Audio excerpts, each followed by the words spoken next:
ಎಲ್ಲರಿಗೂ ನಮಸ್ಕಾರ.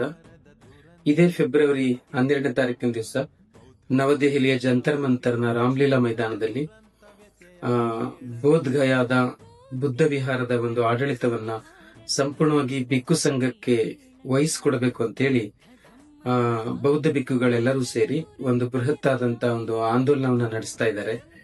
ಇದರ ಹಿನ್ನೆಲೆ ಇಷ್ಟು, ಭಗವಾನ್ ಬುದ್ಧರಿಗೆ ಜ್ಞಾನೋದಯವಾದಂತಹ ಬುದ್ಧ ಗಯಾದ ಒಂದು ಸ್ಥಳದಲ್ಲಿ ಒಂದು ದೊಡ್ಡ ಬುದ್ಧ ವಿಹಾರ ಇದೆ.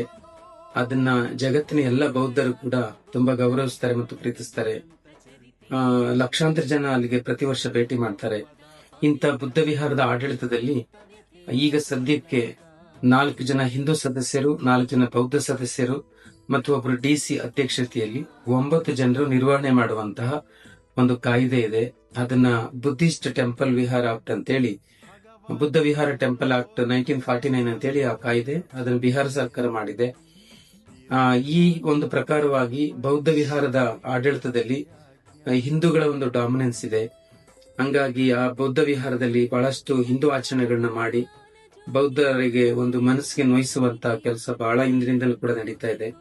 ಹಾಗಾಗಿ ಕಳೆದ 100 ವರ್ಷಗಳಿಗಿಂತ ಹೆಚ್ಚು ಬೌದ್ಧ ಭಿಕ್ಕುಗಳು ಈ ವಿಹಾರದ ಆಡಳಿತವನ್ನ ಬಿಕ್ಕು ಸಂಘಕ್ಕೆ ವಹಿಸಿಕೊಡಿ ಅಂತೇಳಿ ಬಹಳ ದೀರ್ಘವಾಗಿ ಹೋರಾಟ ಮಾಡ್ಕೊಂಡು ಬಂದಿದ್ದಾರೆ. ಅದರ ಪ್ರಯುಕ್ತವಾಗಿ ಫೆಬ್ರವರಿ 12ನೇ ತಾರೀಕಿನ ದಿವಸ ದಿಲ್ಲಿಯಲ್ಲಿ ಹೋರಾಟ ನಡೀತಾ ಇದೆ. ಇದಕ್ಕೆ ಕರ್ನಾಟಕದ ಎಲ್ಲ ಬೌದ್ಧ ಬಂಧುಗಳು ಹೆಚ್ಚಿನ ಸಂಖ್ಯೆಯಲ್ಲಿ ಭಾಗವಹಿಸಬೇಕು ಅಂತ ನಾನು ಮನವಿ ಮಾಡ್ತೀನಿ.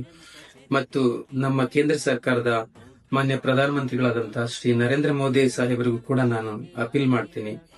ತಾವು ಬಾಬಾ ಸಾಹೇಬ್ ಅಂಬೇಡ್ಕರ್ ಅವರು ಲಂಡನ್ ನಲ್ಲಿ ಓದಂತ ಮನೆಯನ್ನ ಖರೀದಿ ಮಾಡಿ ಅದನ್ನ ಒಂದು ಸ್ಮಾರಕವಾಗಿ ಅಭಿವೃದ್ಧಿಪಡಿಸಿದ್ದೀರಾ, ಮತ್ತು ಬಾಬಾ ಸಾಹೇಬರು ಹುಟ್ಟಿದಂತಹ ಮತ್ತು ದೀಕ್ಷೆಯನ್ನು ಪಡೆದುಕೊಂಡಂತಹ ಸ್ಥಳಗಳನ್ನ ಮತ್ತು ದೆಹಲಿಯಲ್ಲಿ ಅವರು ಅಧ್ಯಯನ ಮಾಡಿದಂತಹ ಸ್ಥಳಗಳನ್ನ ಪಂಚ ತೀರ್ಥಗಳು ಅಂತ ಹೇಳಿ ಅಭಿವೃದ್ಧಿಪಡಿಸಿದ್ದೀರಾ. ಈಗ ಬಾಬಾ ಸಾಹೇಬ್ ಅಂಬೇಡ್ಕರ್ ಅಪಾರವಾಗಿ ಪ್ರೀತಿಸಿದಂತಹ ಗೌತಮ ಬುದ್ಧರಿಗೆ ಜ್ಞಾನೋದಯವಾದಂತಹ ಬುದ್ಧ ವಿಹಾರದ ನಿರ್ವಹಣೆಯನ್ನು ಸಹಿತವಾಗಿ ಬಿಕ್ಕು ಸಂಘಕ್ಕೆ ವಹಿಸಿಕೊಡಿ. ಕೇಂದ್ರ ಸರ್ಕಾರ ಇದರಲ್ಲಿ ಮಧ್ಯಪ್ರವೇಶ ಮಾಡಿದ್ರೆ ಸಮಸ್ಯೆಯನ್ನ ಬೇಗ ಬಗೆಹರಿಸಬಹುದು. ಹಾಗಾಗಿ ಮಾನ್ಯ ಪ್ರಧಾನಮಂತ್ರಿಗಳು ಇದರಲ್ಲಿ ಭಾಗವಹಿಸಬೇಕು ಮತ್ತು ಈ ಇಶ್ಯೂನ ಸೀರಿಯಸ್ ಗಂಭೀರವಾಗಿ ಪರಿಗಣಿಸಬೇಕು ಅಂತ ನಾನು ಮನವಿ ಮಾಡ್ತೀನಿ. ಎಲ್ಲ ಬೌದ್ಧ ಬಂಧುಗಳು ಫೆಬ್ರವರಿ 12ನೇ ತಾರೀಕಿನ ದಿವಸ ನವದೆಹಲಿಯಲ್ಲಿ ಎಲ್ಲರೂ ಸೇರೋಣ, ಎಲ್ಲರೂ ಆಗಮಿಸಿ ಅಂತ ಬನ್ನಿ ಅಂತ ನಾನು ರಿಕ್ವೆಸ್ಟ್ ಮಾಡ್ತೀನಿ. ಧನ್ಯವಾದಗಳು. ನಮೋ ಬುದ್ಧಾಯ. Thank you.